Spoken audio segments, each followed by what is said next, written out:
Hi, നോയമ്പ് ടൈമിൽ എങ്ങനെയാണ് നമ്മളുടെ ഡയറ്റ് ഫോളോ ചെയ്യേണ്ടതെന്നുള്ള രീതിയിൽ ഒരുപാട് പേര് മെസ്സേജ് അയക്കുകയും കമൻറ്റിലൂടെ എല്ലാം ചോദിക്കുന്നുണ്ട്. അപ്പോൾ അത് വളരെ സിമ്പിളായിട്ട് ഞാൻ പറഞ്ഞുതരാം. നിങ്ങൾ നോയമ്പ് മുറിക്കുന്ന ടൈമിൽ ഈ ഡേറ്റ്സ് ഒക്കെ യൂസ് ചെയ്തിട്ടാണ് അത് മുറിക്കുന്നത്. അപ്പോൾ ഒരു 2-3 ഡേറ്റ്സോ നട്ട്സോ ഒക്കെ കൂടെ കഴിക്കുക. അതിനുശേഷം ജ്യൂസസ് കുടിക്കുന്ന ടൈമിൽ നിങ്ങൾ മാക്സിമം ഷുഗർ ഇടാതെ ജ്യൂസ് കുടിക്കുക.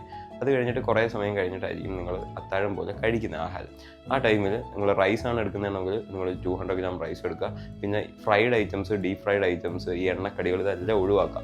ഇത് ഞാൻ പറയുന്നത് വണ്ണം കുറയ്ക്കാനുള്ളവർക്ക് വേണ്ടിയിട്ടാണ് കേട്ടോ. അല്ലാതെ ചിലപ്പോൾ പറയും ജീവിതം ഒന്നാണ്, നമുക്ക് ഇഷ്ടമുള്ളതെല്ലാം കഴിക്കാം അങ്ങനെയൊക്കെ പറയും. അവരോടൊന്നും ഞാൻ നിങ്ങൾ കഴിക്കരുതെന്ന് ഒരിക്കലും പറയുന്നില്ല. വണ്ണം കുറയ്ക്കുന്നവരോട് മാത്രമാണ് എനിക്ക് പറയാനുള്ളത്. അപ്പോൾ നിങ്ങൾ എണ്ണക്കടികളെല്ലാം ഒഴിവാക്കുക. അതിനുശേഷം ചിക്കൻ, ബീഫ് ഇങ്ങനെയുള്ള സാധനത്തിനകത്ത് ചിക്കൻ കൂടുതലായിട്ട് ഫോക്കസ് ചെയ്ത് കഴിക്കുക. എഗ്സ് ഒക്കെ കഴിക്കാൻ ശ്രമിക്കുക. അപ്പോൾ ചിക്കനൊക്കെ കഴിക്കുവാണെങ്കിൽ നിങ്ങൾ 200 ഗ്രാം ചിക്കൻ കഴിക്കാൻ ശ്രമിക്കുക. അത് എണ്ണയ്ക്കകത്ത് ഒരുപാട് റോസ്റ്റോ അല്ലെങ്കിൽ ഫ്രൈ ചെയ്തോ ഒന്നും യൂസ് ചെയ്യാതെ കറിക്കകത്ത് നിന്ന് അതിൻ്റെ പീസസ് കൂടുതലായിട്ട് കഴിക്കാൻ ശ്രമിക്കുക കേട്ടോ.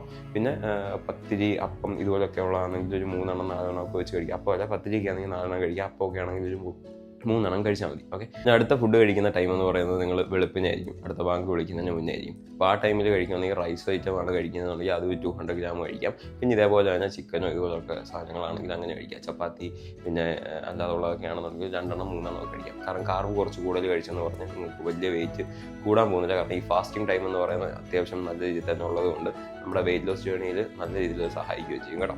അപ്പോൾ ഇത്രയേ ഉള്ളൂ. വളരെ ഈസി ആയിട്ട് നമുക്ക് ചെയ്യാൻ പറ്റുന്ന ഒരു കാര്യമാണ്. അപ്പോൾ stay strong, stay healthy. Bye bye.